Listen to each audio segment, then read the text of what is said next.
You got me running, got me running. Shake it, shake it, shake it, feel that. Raise your hands up, raise them up.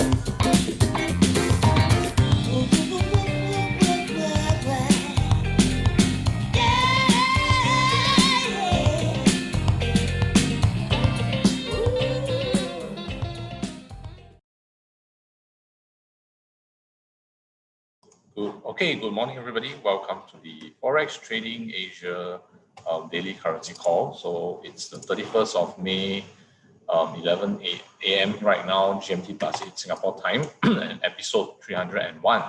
So yeah, this is the currency call where you will get market economic updates, key support resistance levels, trade ideas, and more. This currency call is going to be very beneficial to both the long-term investors and short-term traders. We will be going through what could move prices, possible trade ideas, and also highlighting potential targets and risk. So a disclaimer here, any information shared during this session is not intended to be a trade recommendation. It is solely the opinion and views of the speaker. So please remember to do your own analysis prior to entering any trades. Okay, so first off, tomorrow at 12:30 p.m. GMT plus 8, RBA will be releasing their rate statement. So right now, I'm going to get Kim Hong here, currency analyst at LCMS Traders, to share what to expect from that news event. Kim Hong. All right, thank you, Jinwei. Happy Monday, everyone. Okay, so yes, the Reserve Bank of Australia will be announcing their monetary policy decision tomorrow. Okay, now, well, I have to say that the meeting will likely be uneventful. Okay, the RBA will be holding interest rate at 0.1%, and it will continue its QE program unchanged. Okay, now why is that the case? If you guys remember previously, during the previous meeting, all right, the central bank actually highlighted that QE evaluation will be made during the July's meeting. So that said, you know, it is unlikely, highly unlikely, I would say, that the central bank will carry out any ad hoc, all of a sudden, you know, kind of changes to the current QE program. Okay, now, also during the previous meeting, okay, there hasn't been much, I wouldn't say there hasn't been any big change in economic data releases that will actually catch the RBA's attention. All right, let me show you this, except, well, actually, you know, previously the jobs report released by the Australia Bureau of Statistics, okay, actually shows a strong decline in number of jobs, okay?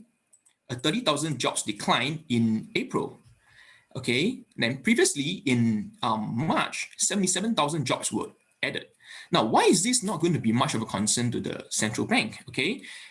They actually highlighted that they are actually expecting a strong decline in the number of jobs due to the ending of the JobKeeper Wage Subsidy Program. Okay, now the JobKeeper Wage Subsidy Program is actually a government initiative that helps employers on to provide employers with wage subsidy. Okay, meaning that when they pay their employees, part of it will actually be subsidized by the government. Now that program was ended, and that actually led to a decline in the number of jobs. Okay, so since this is an expected, should I say, since this is expected by the central bank, okay, it's not going to be much of an attention to them. Okay, now something that you might want to pay attention to is that the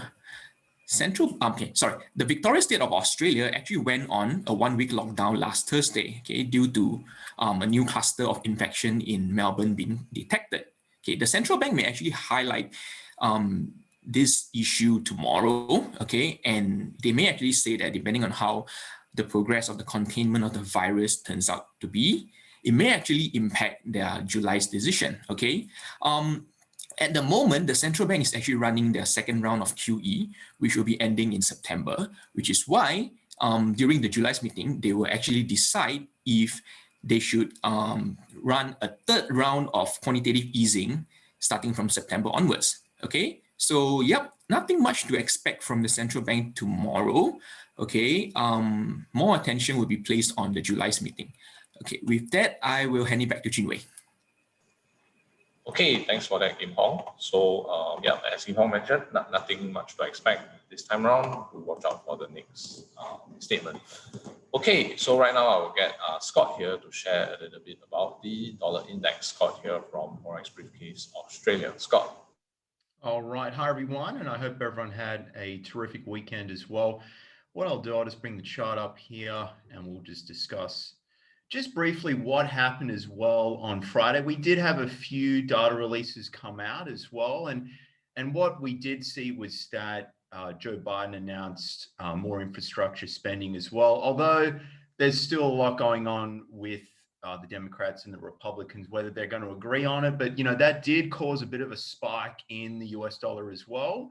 And it was the last Friday of the month as well. So, Friday can be a bit of a trap day at times, and that's what we saw. Now we're back below 90 as well. So, some interesting information, but really the market sort of digested there was core consumer prices accelerated to around 3.1% is what it was recorded as for April. And then it was 1.9% in March. But again, the market seemed to be less frantic when it comes to this sort of, indicated that inflation is heating up. Really, transitory inflation seems to be the accepted theme for now. And I would say really with the US dollar, we don't have much really coming out. It's Memorial Day as well today. So please be aware of that with any trades that you might take later in the day. And what I'll do just briefly as well, the next piece of data coming out of the US of significance is the US ISM manufacturing PMIs. So that's coming out at 10 p.m.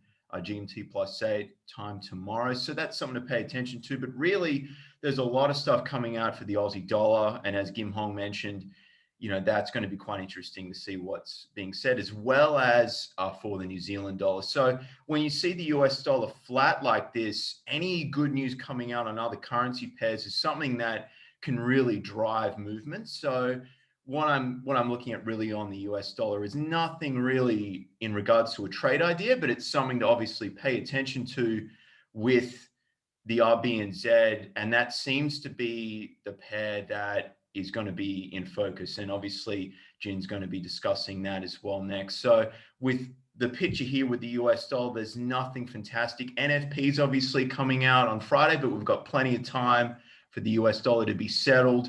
And that just allows it to really be vulnerable to other economies. And if we get some great news out from the New Zealand economy with, potentially they look like they want to raise rates sooner than expected, or the asset purchasing is going to be cooled off. So that's something to pay attention to. And that's what I'm looking at really. It's very subdued, today for the US dollar and potentially tomorrow as well. So it's time to pay attention to a few other pairs, it looks like.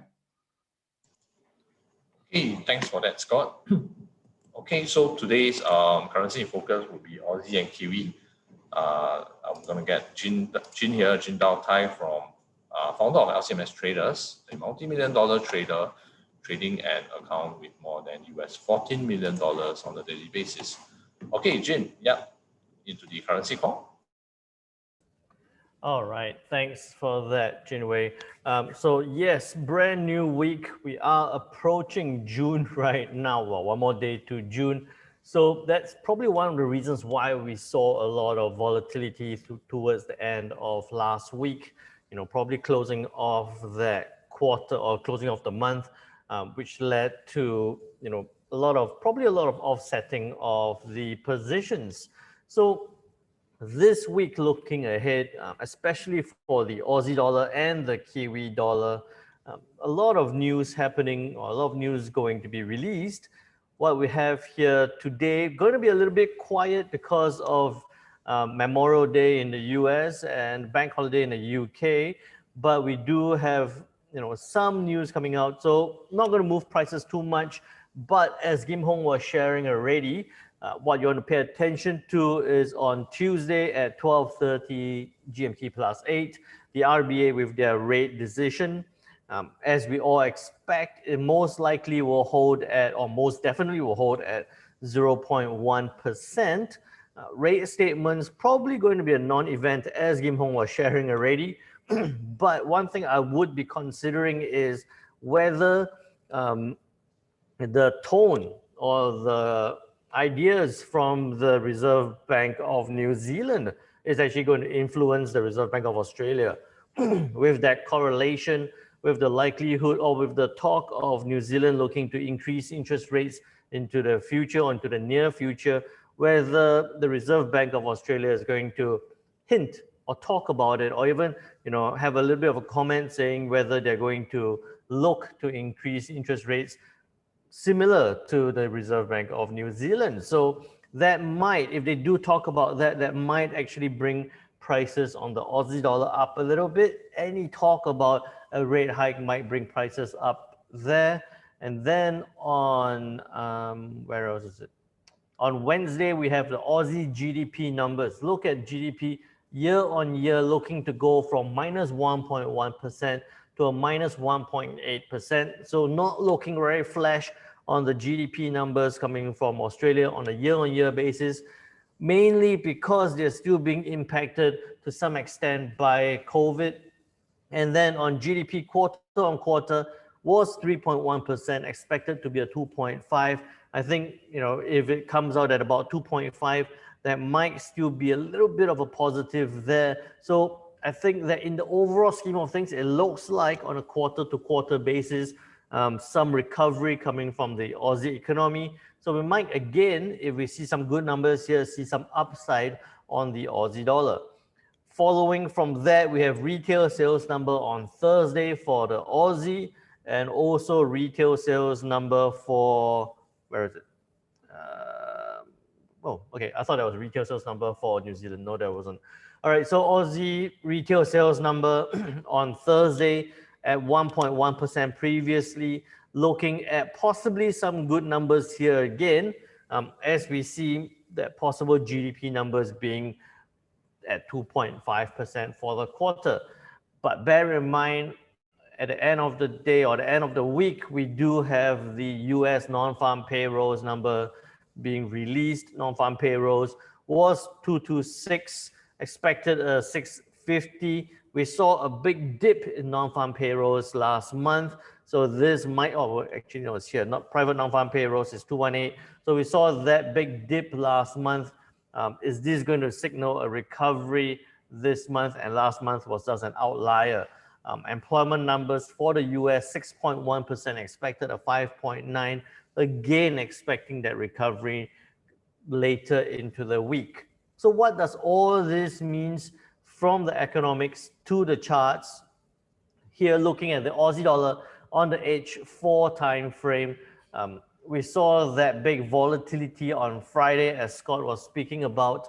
When we last spoke about this, when I last spoke about the Aussie dollar, I was saying that it was going to test this 7730 before heading lower towards the 7666 support level.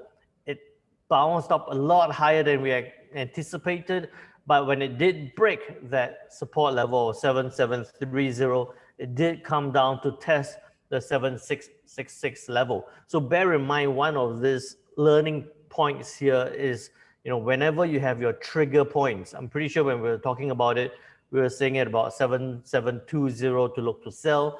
Bear in mind those trigger points. Only when it breaks that point, then you get into that trade.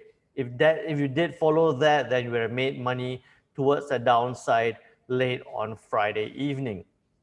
But back to what could happen. Interest rates decision, probably no change. Rate statement, probably not much of a surprise, but if they do mention any talk about a hike, or they do mention anything about correlation to the New Zealand dollar or to the New Zealand rate decision, then we could see some upside towards the Aussie dollar, breaking above that 7730 resistance now towards the upside. But this is probably going to be on Tuesday and then on Thursday with the retail sales number. So look for possibly buying opportunities above 7740. You could have a very tight stop loss of 20 pips, and your take profit could be about 80 pips towards the 7836 resistance. But bear in mind, as much as your take profit could be at about 7836, about 80 pips, two decision points.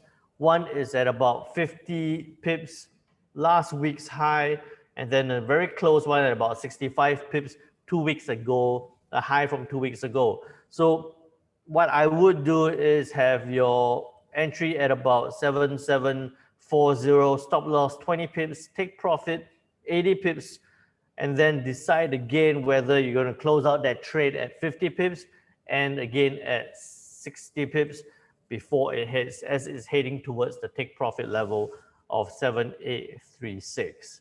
That's the Aussie dollar. Looking at the New Zealand dollar here on the H4 time frame, New Zealand dollar with a lot more volatility. We saw it shoot up towards the 7293 resistance, and the same thing like it did 2 weeks ago, rejected that resistance and turned back down. This time it rejected, came back down towards a 7225 support level.